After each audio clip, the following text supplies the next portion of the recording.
Okay, perhaps, can we start? Thanks very much for turning up for the next in our series of distinguished lectures. And it's my pleasure to introduce you to Nigel Shadbolt from University of Southampton, where Nigel leads the Web and Internet Science group in Southampton. He also is one of the directors of the Web Science Trust, but probably more recently you'll know him more for his work with the Open Data Institute and data.gov.uk and the sort of work that he's been doing in the political sphere, trying to promote the cause of open data and linked data and those sorts of things. And so I think he's a very interesting person to introduce at the moment. When we're doing so much with data in Edinburgh, and kind of large data agenda matters so much to us. So it's very good to have somebody speaking in the school at Edinburgh who has done a lot of work on the scientific side of this, a lot of work on the technology side of this, and a lot of work on the government side of this that helps to make all of that drive. And I'm hoping that he'll give a talk that combines the two and says something about how you get all that to work, because that's a little bit unusual. And then what will happen at the end of all this, when Nigel's given his talk, is we'll have a few questions, and then we'll all go out for a drink, I hope, in the lobby outside. So thanks, Nigel. Take it away. Thanks very much, Dave. Thank you. Okay, well, it's a huge pleasure to be here talking to you all. Familiar faces in the audience. I mean, really, from a long time ago. I was thinking how I'd introduce the talk, and I thought perhaps a little bit of a summary of my journey through to where we are now might be interesting. It started a very long time ago, and it actually started, you can barely see it here, but those drawings on the right hand appeared in my PhD thesis. They were the map task, which became a fairly important task for the generation of corpora of human language dialogue, and my feeble attempts in my PhD thesis to make some sense of these interactions. Back then, I suppose I counted myself as working in the area of computational linguistics, and Mark Steeman and Henry Thompson put up with my thoughts in that area. But it was a really exciting time. This was back in the day when we were trying to understand how to build models of discourse and models of semantic processing. Fascinating to see how that's changed. That didn't kind of stay my passion. In fact, I kind of moved over into knowledge-based systems, and Austin Tate here, we worked together on a number of projects. There's a kind of consistent theme here. Edinburgh's been throughout my entire career a kind of constant companion. This is work I did when I moved to Nottingham, essentially building constraint-based knowledge-based systems that take diagrams like those on the left and turn them into 3D chemical plant layouts. That also was an early piece of work for me that showed the commercial potential of AI work. Always been something interested me. Could you take that and build a business around it? In fact, the company that developed that was sold to an American process plant company about 5 years after the research was commissioned. But actually, the thing that really intrigued me about this challenge was how on earth you found out the knowledge from human experts that kind of populated those knowledge-based systems. So the next stage in my career was very much around knowledge elicitation, knowledge engineering. And that, when I was currently at that stage at the Department of Psychology in Nottingham, that was a really interesting phase of research. You know, how do we build tools and methods to extract knowledge systematically to populate knowledge bases? Of course, the next big thing for me was the web, I guess. And the web for me really began seriously when I moved to Southampton. And again, a big project, University of Edinburgh, Dave Robertson. We were looking there to try and work out how AI methods and techniques could be deployed at web scale. So ACT was all about trying, we would say now, it's about semantic technologies. It was about tools to build ontologies, to describe content on the web, tools to harvest, retrieve, integrate information from the web.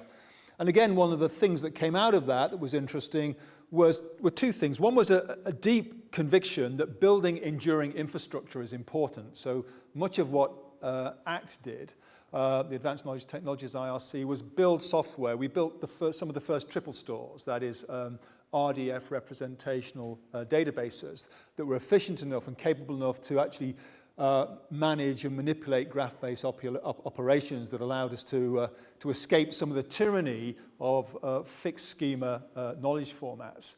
And that work in turn led to the creation of a company, Garlic, which was, again, a spin-out trying to use these ideas to harvest all the information that might have leaked out there about individuals' personal information and give them some alerts to that. Essentially, it was a personal identity management product, and that was acquired 6 years after leaving the lab by Experian.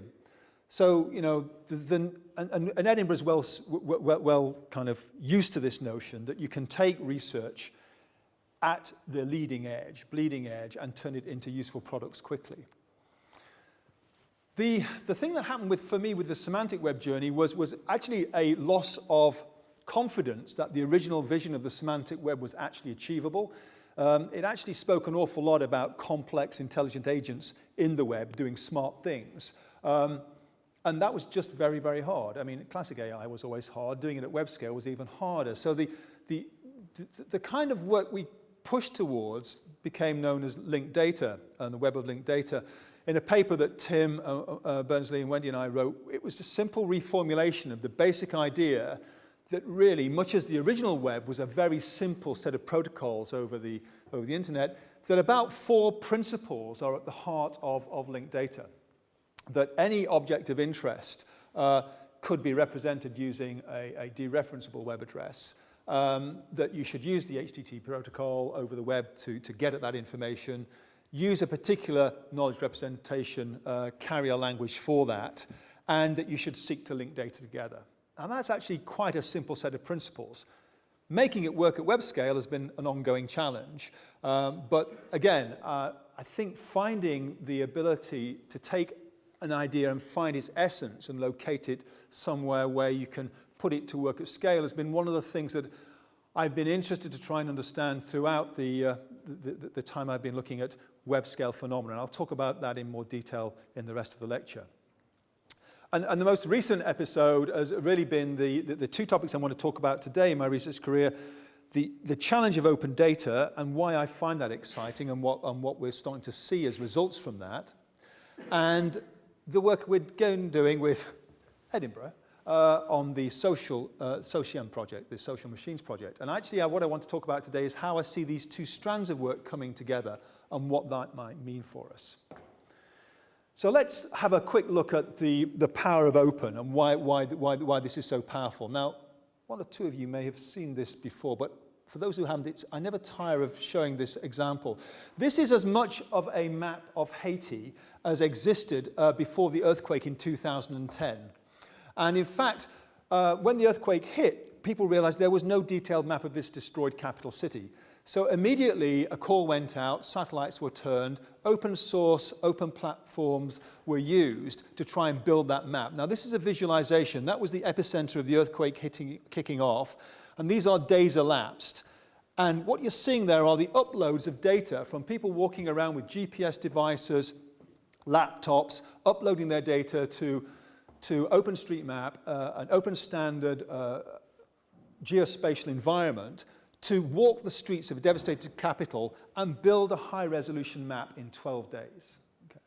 So the power of the crowd there was an extraordinary example of data crowdsourced using open standards to achieve something really remarkable, and a product that, of course, you needed to be able to locate the relief effort. So the essential requirement of having this information there was apparent from the outset. So the power of open, for me, is well demonstrated there. This is not a new set of insights. We've seen this from the early days of the insights you derive from data from Florence Nightingale's analysis of casualties in the wars of the 19th century she was engaged in. Snow's analysis of cholera outbreaks. I mean, this report to the Parliament on deaths in the Crimea, using this lovely visualization, the coxcomb images here, pointed out the startlingly obvious fact now that most people were dying of hospital-acquired infections and poor sanitary conditions in the field, not of actual primary wounds on the battlefield. And And this one, of course, this example here, where these black blocks here are mortalities. These are deaths in houses close to a particular source of water. And this example, this is the pump in Broad Street. At that point, many people thought that cholera was an airborne disease. They didn't realize it was associated with water. The changing public health policy with the publication of this information was dramatic. No less true nowadays with the publication of powerful open scientific data, whether it's genomic data, well, genomic data in particular. This is actually a sequence of an E. coli outbreak that ran havoc, if you recall, in Germany. People were eating salads and getting very poorly indeed, and people couldn't quite work out why. The data on this and the genomic sequencing was released, again, as a collaborative open effort, the original sequence happening in a Chinese lab. Insights as to where the variations were on the genome as against the standard models they were looking at were derived within 7 days of the outbreak. Okay? And this seems to me to represent a new and powerful way of doing innovation. And we're kind of aware that open works because even at the engineering level, whether it's the protocols that drive the web or the decision by the American presidents to actually open the GPS signal for open use, treating it as an open data resource, has had extraordinary effects, not least economically in terms of the billions of dollars worth of new business created. And for me, the insight has been that it isn't all about open data. It's an important component, but every bit as important is this virtuous cycle of open licenses, so that there are no restrictions based on what people may do with the material. The open standards that don't lock you into a proprietary product or format. Open participation. Open source is often nice to have, but not always essential in these products. But these various components give rise to this really interesting modern phenomena of open innovation, that people will collectively achieve more using these resources than even some of the best efforts of corporate research labs. To the extent that we've been talking recently of this fifth paradigm, and people talk about paradigms in science. We start the first paradigm of experimental methods, then theoretical formulation, use of simulation tools. Of course, the Microsoft book on the fourth paradigm was all around data-driven and data-intensive methods in science. But I do honestly think that maybe we're seeing a fifth paradigm, that the open innovation model, which is driving off of many of these other elements, is well illustrated by this 15-year-old, Jack Andraka, who developed a 5-cent cancer detection device for various forms of cancer, off the efforts of his own reading of material. His complaint is that too much of the research material he had to pay for, couldn't get access to, but he was entirely capable of reformulating and finding answers to very tough questions. So let's revisit open data and just examine why this is an interesting and important development. So just to say, it's information that's available for anyone to use. When we began this work, Tim Berners-Lee and I in the UK, this primarily referred to government non-personal data. So we'll have a look at examples of what that was. And the other key to being open is that it should have a license that says it is open data, and that without the license, the data can't be reused. One of the real impediments we've seen in the development community here on using government information in the past were bizarre restrictions on reuse. My favorite was governments that insist you can use the data for anything you like except to bring them into disrepute, okay? Which, if you think about it for a minute, is usually what you're trying to do with some of this information in some context. Want to show that particular public services aren't performing that well. So we had a problem not well illustrated by the fact that when we began this work in 2009, we did this little experiment.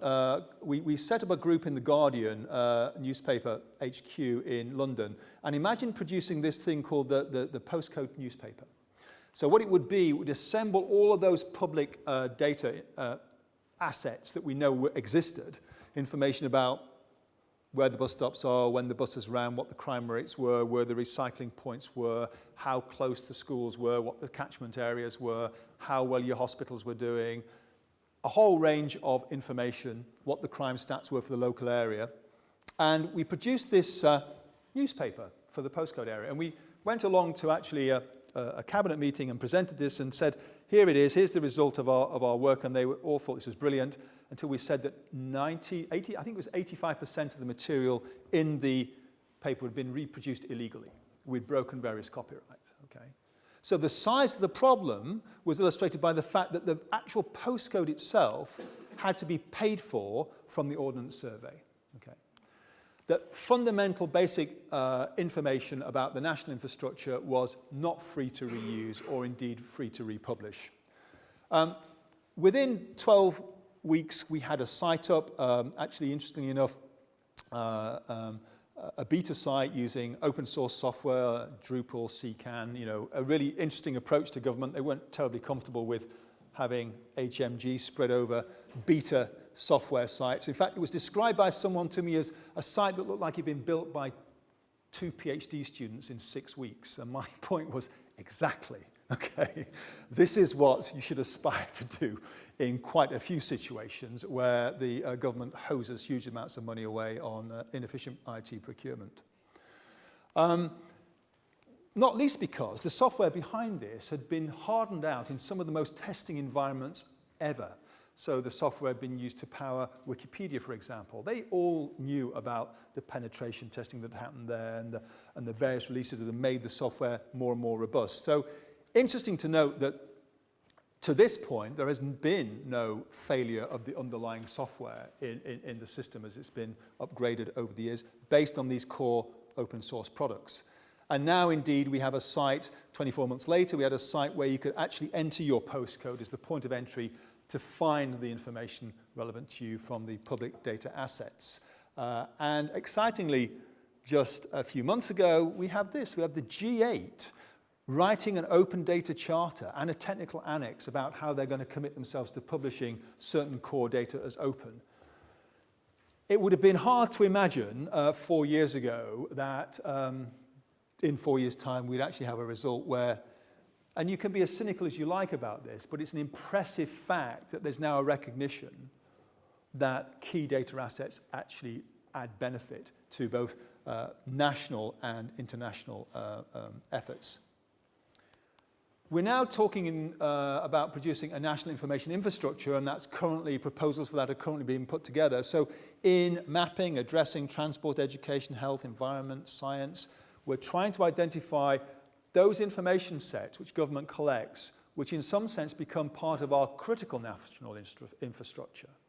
Now, not all of that will be open. One can imagine that there will be legitimate data which it is in the interest of national security not to release. But our view is that huge amounts of it are.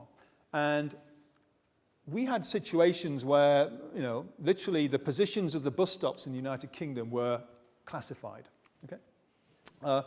We finally got the NAPTAN data set released. This is positions of all the national transport access points, so ports and train stations, bus stops, and so on. There are 360,000 bus stops in the United Kingdom. 17,000 of them weren't where the government thought they were, which is already interesting. But we've seen by publishing the data that it's been improved. So again, one of the nice consequences of data releases like this has been the improvement. So the thing we've noticed in this work is that it has a variety of benefits, from the political to the economic, the social, to research itself. And the good thing about having multiple benefits is that as a different political party comes to power, or as interests change, you can see benefits for this approach across the piece. And in general, we describe this as being in support of good governance, in the most general sense of that term. I'll give you some examples. This is a site in England. This is Public Health England. So this is pretty grim reading if you live in Manchester, who are 150th out of all local authorities in all their indicators, from cancer to heart disease to lung disease. This is Richmond, leafy Richmond. When you begin to look at the data behind this, and begin to look at the way this has been used to draw people's attention to the particular health issues in their area. It's been really dramatic. The data behind this is all available openly. Now, previously, some of this data was, and some of it wasn't. It would have taken a good amount of effort and crawling about to people to have been assemble the resources to provide that picture. We're now seeing the public services themselves use this sort of information. This is an example, Lambeth City Council, who have got a serious effort underway to publish as much of their data openly as they can. This is a quite terrifying diagram of the wards within Lambeth and the levels of childhood obesity. And the story that basically tells you is that there is a catastrophic outbreak of incipient diabetes likely to happen in that particular local authority. Here is the mortality rates for various hospitals in the United Kingdom. And people get quite nervous about the fact that, well, how far does this information intrude on people's professional practices and private practices? Whenever we've looked at this measurably, and one interesting example of this is actual hospital-acquired infection rates. We've been publishing data on infection rates now for nearly 3 years, two and a bit years, and there's been an 85% reduction in MRSA rates. Now, it was particularly awful. There's nothing deep and profound in much of this. What the publication of those league tables did was persuade those who were doing very badly to talk quite urgently to those who were doing rather better to find out what best practice was, what could they do, what could be done better. So in a way of exposing to many eyes the fundamental facts of the matter that relate to your environment turn out to be powerful. This is a nice visualization from UCL Spatial Analytics Group on Boris bike rides. The density here relates to those. And these red areas are levels of lead pollution. And again, people start to use this data to ask material questions around bicycle routing, around pollution reduction and such like, bathing quality on the right.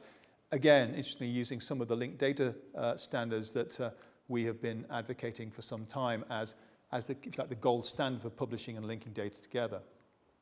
The environment, governance from spending data to contracts themselves. So the switch has been quite serious, and nowhere perhaps more so than this one. This is crime. We now publish in England and Wales every month all reported crime. Some of it is kept vague in the sense that it is not precisely located. But a relatively few number of crime types, that's true. Again, the discussions with the Information Commissioner's Office, domestic violence is not located on the map, okay? But huge amounts of other crime types are. The great majority are. So actually where the burglaries are happening and where the car thefts are happening, the interesting thing about the evolution of this work has been that the 43 chief constables or whatever in England and Wales who told us that the public confidence in the police force would simply collapse if this stuff was published, and now amongst its most enthusiastic supporters, that they have found ways to use this information, the tools being built, and the analytics provided by the external community provide better insights for many of their members than they had before. We've now had work that has joined up justice outcomes to this data so that victims can actually see whether stuff that happened and that they would have reported actually led to any outcome. So there's some interesting closures. And the remarkable thing is the lack up to this point of a large number of complaints around privacy infringement. And I think that's an interesting example in its own case.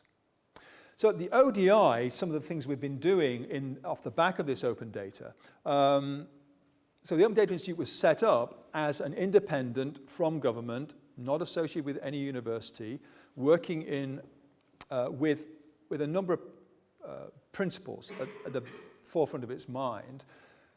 Most importantly, to try and stimulate demand for open data. So the supply side is not perfect. We would still have a lot more to do to get high quality data published and emitted by public authorities.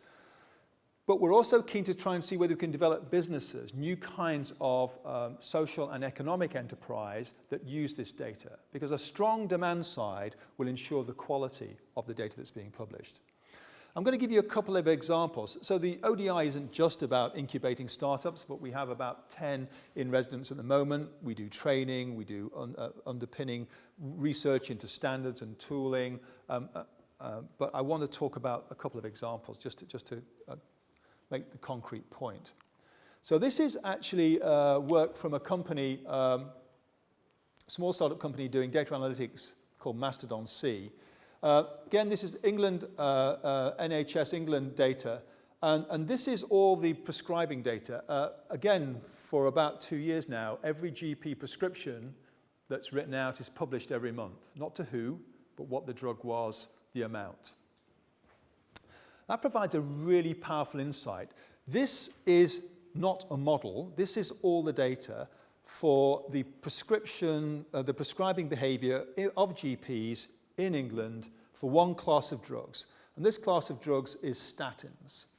And the variation here is the variation by GP practice and regional primary care delivery of proprietary versus generic statins. The interesting thing to note is that in some of these places, there is 35% more licensed drugs being prescribed than the generic. The difference in price is a large multiple of 10, okay? So in this analysis, about £240 million of potential saving was found if GCPs have been prescribing the generic version of the drug for one class of drugs. Okay. That's a powerful insight. Of course, the question that follows on from that is, what sort of behavioral intervention can you do with this resolution of data? In fact, we have the data down to individual GP practices, not published here, but the interesting question is, how do you design a behavioral intervention that could take advantage of this? And we've had the people from the NHS say, yeah, we've known this for a long time. And you'd have to ask yourself as a taxpayer, if this has been known for a long time, why on earth is this practice still, why haven't we aligned our incentives sufficiently to remove this level of variation? Here's another example I like. This is a company called Open Corporates who are gathering information on the various 50 million companies worldwide now. And let's see if we can get this to work. It's quite an interesting graphic. So this is the various companies, the corporate beneficial ownership relationships between various companies within the Bank of America family of corporations. It's very complex, very difficult data to analyze. And actually Open Corporates have managed to get hold of a lot of this information by literally varieties of scraping, accessing federal data sets, various national data sets, and provide a fairly comprehensive intelligence picture of who owns what. Very important when there are financial meltdowns. So working out who owned who in the financial crisis of 2008-9 was actually one of the biggest headaches that legislators and regulators had. That's Bank of America. Let's just look at another company, Bank of America. Let's have a look at another country. Let's take Goldman Sachs. That's interesting. That's the Cayman Islands. Okay? And that's Luxembourg, and that's Mauritius. And I don't really need to say anymore. But it is a fascinating kind of insight. And of course, one of the questions one's asking here is in the various interests of good governance and corporate governance, to what extent should this information routinely be available to regulators, investors, and such like? A challenge, certainly, but an exciting one. So back to the story.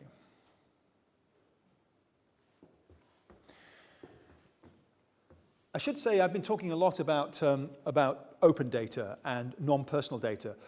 I've also been working with government on this program we call My Data, which is to recognize that huge amounts of the information generated in the digital age are personal. Businesses collect huge amounts of information about all of us. The government has large amounts of information about all of us. And one of the challenges of the 21st century is that there's a huge asymmetry at the moment between who has control over that information. The premise of My Data is that at least for business information, consumers should be re-empowered with that information. Because actually we're starting to see a world emerge in which personal data becomes increasingly valued as an asset But the last person to have an interest in it usually is the individual. And the question we're trying to puzzle over is whether we can get the hand back from utilities, retail, banks, telcos to individuals in a way that is empowering. And this is typically giving them machine-readable access to their information such that other people can build applications that allow them to do fast switching or collective purchasing. Many opportunities in this space to be explored. And so, again, when we look at this emerging landscape of data policy, we have to recognize that it's going to come in many shapes and forms, these different strains of data. So I've spent a while talking about the opportunities and the achievements in open data. I want to talk a little bit now about the effect of this as it's manifested itself on the web. So again, one of the things we've been doing at Southampton and in other places has been promoting this concept of studying the web at a systems level.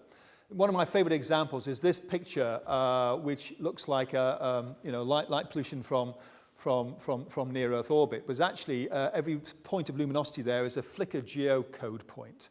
And actually, if you look at the data there, this is the flicker uploads for, guess where? That's London. You can see the roads and thoroughfares.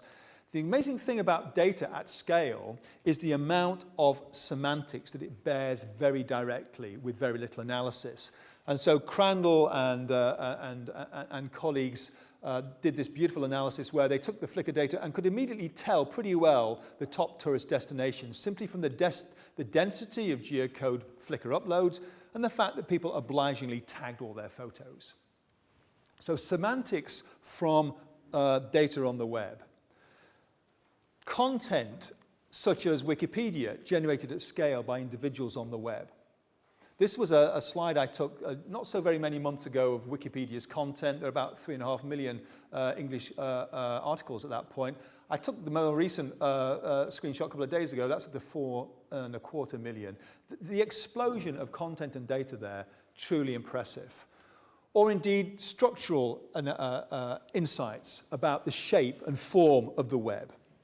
Or the fact that we now have human-centered computing on the web. So this is the famous recapture examples, Van On's work, where people are recognizing words to discriminate them from robots that are trying to spoof the system, but actually doing a little bit of free work for Google, so every other word you're looking at actually is a hard-to-recognize character or word for their Scanning the World's Literature project. In fact, they're doing thousands and thousands, tens of thousands of words a day using this approach. And Galaxy Zoo, the work where citizen science, where individuals are recruited in to do a task at scale that individual experts are overwhelmed by. But people can be trained to discriminate different types of deep sky object very efficiently.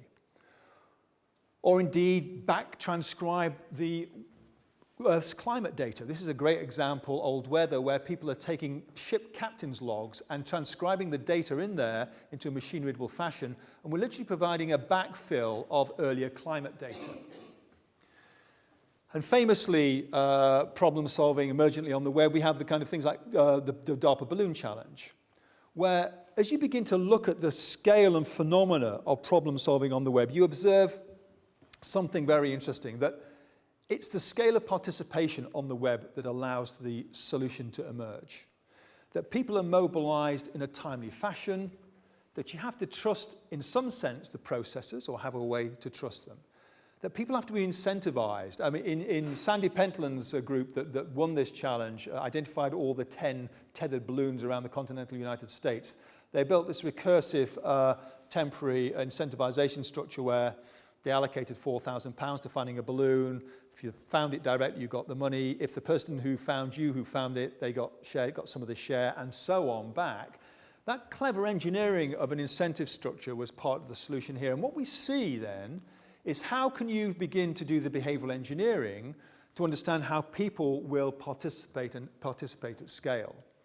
That you can tell the spoofs from the real data. A huge amount of the effort in the balloon challenge was around telling whether a report was genuine or not, and coming up with methods to work that out. These principles of emergent problem solving on the web have recently been supplemented, I think, by this interesting class of additional capability, which is the power of open, which I've already talked about. So if you have a platform which has these properties, as well as supporting open source, open standards, open data, you get the opportunity to develop these sorts of remarkable application, the Ushahidi platform, which allows people to report in emergency crisis situations, and this was built out of the Kenyan riots, allowed people to take their SMS phones, log an incident of violence, and get that geo-mapped. And what it really did was put the eyes, worlds, and attention on the Kenyan riots very dramatically. So the challenge for us is, how do we take these insights in a world of increasing amounts of data and put them to work? And so, you know, in the final part of the talk, I really wanted to tie these two themes together and talk a little bit about the socium project, the project that Dave and I are collaborating on, Peter Buneman and folks at the University of Oxford, and trying to explain what the essence of the challenge here is. So social machines, the term was introduced by Tim back in his book, Weaving the Web. It's probably not as exciting a description as you might want to give it now, but he talks about the fact that lots and lots of what we do in real life arise from the social constraints that we have around us.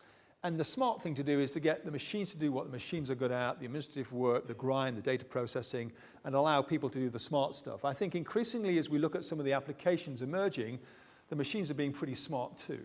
And that's an interesting change here. But the simple formulation of this is that as we get access via the web and high density computing to more and more machines, we're starting to see the ability to integrate more and more people into various forms of collective problem solving. And in a sense, conventional computing lives in this quadrant. Big data and big compute live up here, more machines, more powerful algorithmic processing. Social networking, which has tended to be somewhat limited and up to this point.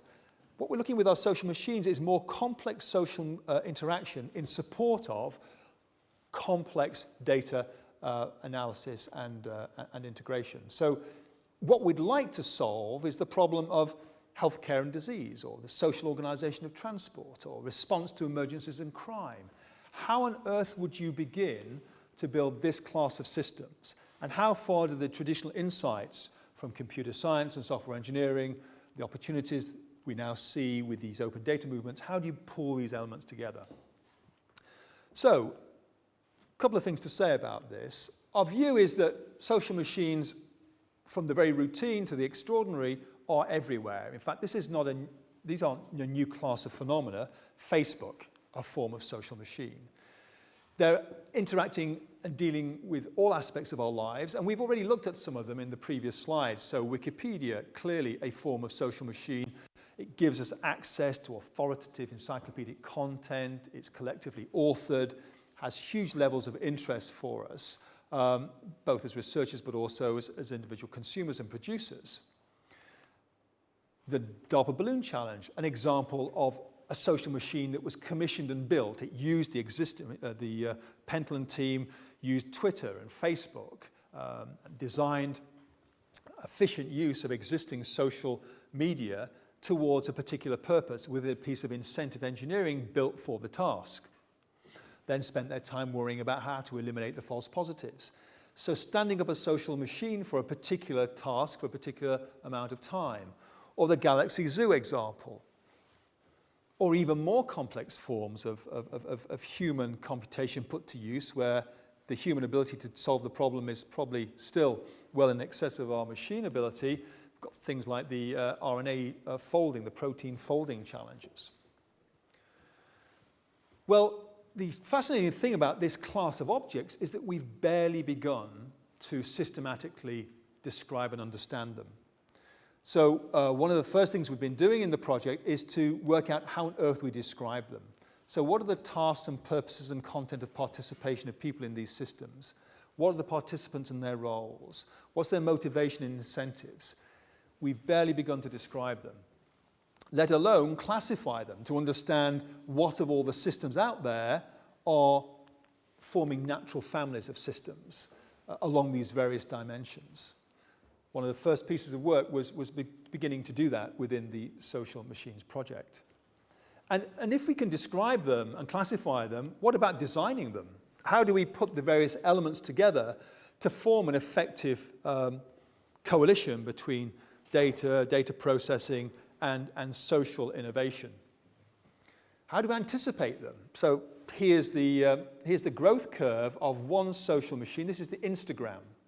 This was the enormous takeoff in the ability to take a photo, associate it with a particular piece of social media, and post it. The phenomenal takeoff of these systems is one of their characteristics, as is, of course, their decline ultimately.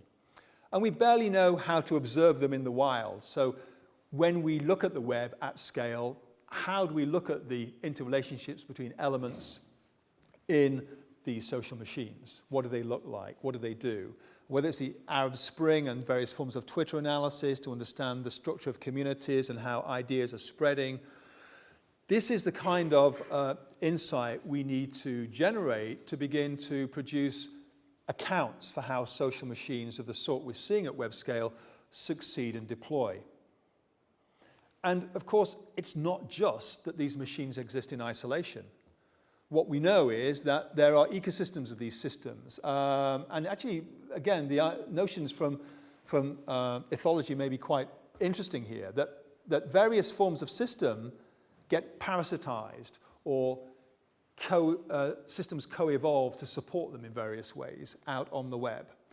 So if you think of your favorite spamming programs, or not so favorite, but the systems that look to compromise the denial of service attacks, the various forms of spoofing and undermining the use of a service, as well as those services that come along to supplement or add value or derive value from systems, there's definitely a feeling of an ecology of social machines.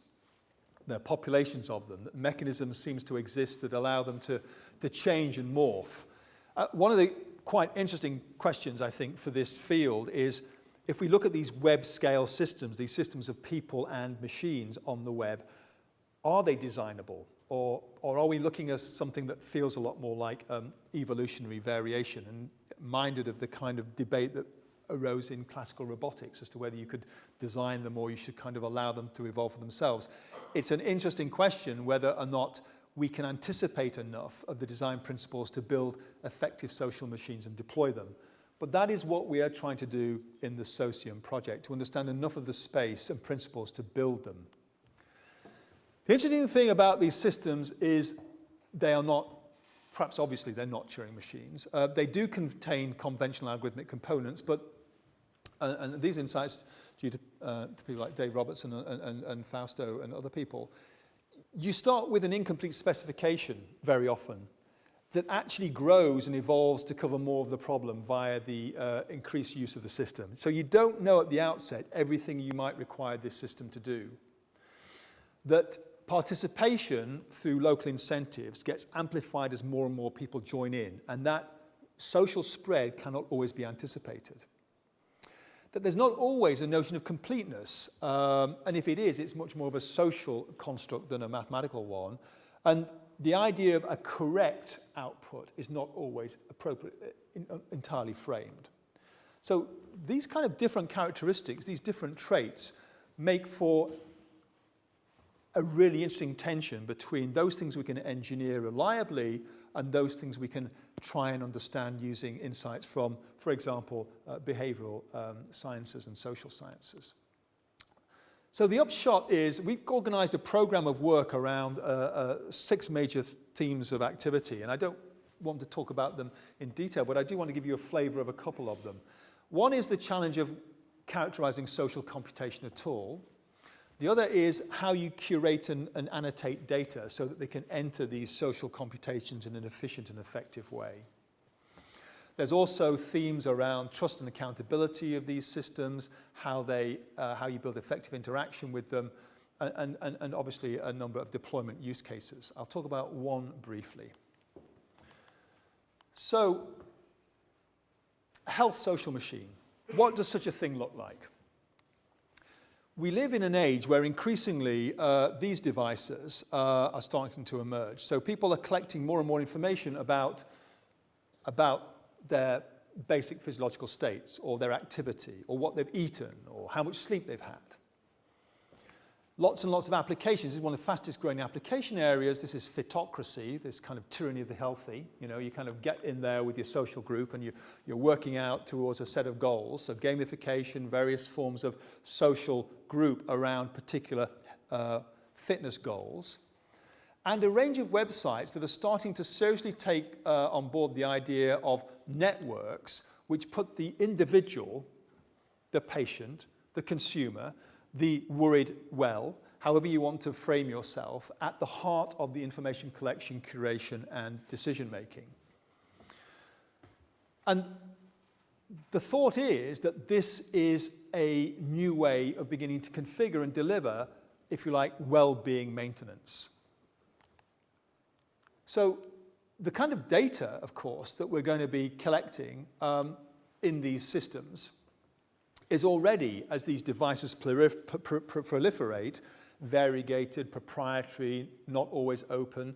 We're already in a space where we're having to kind of deal with various forms of proprietary formats, where we're having to deal with various reuse restrictions. And so what we're trying to demonstrate in this work is the beginnings of a framework that can allow us to integrate a whole wide range of data, which we'll collect in a much more non-proprietorial format so that we can integrate it better together. And that we'll have a much deeper understanding of how data can be shared within and between individuals, potential suppliers, potential public service providers, and so on.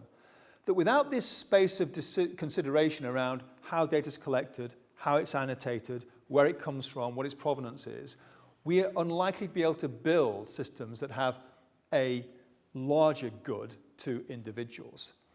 And just to kind of close out on this, remarkably, we've found, well, remarkably, not at all remarkably, but this is a chunk of LCC. This is the lightweight coordination calculus that Dave Robertson has been developing to try and describe how information could be formally characterized, the collection and integration of information in these systems. And the architectures we're building here are ones in which we take seriously the opportunity to integrate people, their data, their incentives to participate, and the quality and origination of data. So the ambition of this work is really to understand how we might design more effective systems at scale on the web, how we might take advantage of the data assets that are emerging around us, both personal, open, generic, and such like. And the question I guess I want to leave you with is are we living, I remember reading Kurzweil's Age of Intelligent Machines and thinking, oh, wild claims in here, but always quite compelling to see the way he saw his trajectories evolving. Are we seeing a new class of phenomena here? Are we living in an age of social machines where the ability to integrate human intelligence, the power of people, artificial intelligence, the power of machines, the power of integrating the two with the power of networks gives rise to a whole new set of problem-solving opportunities, which we most assuredly are going to need if we're going to tackle the very real challenges of the 21st century. Thank you.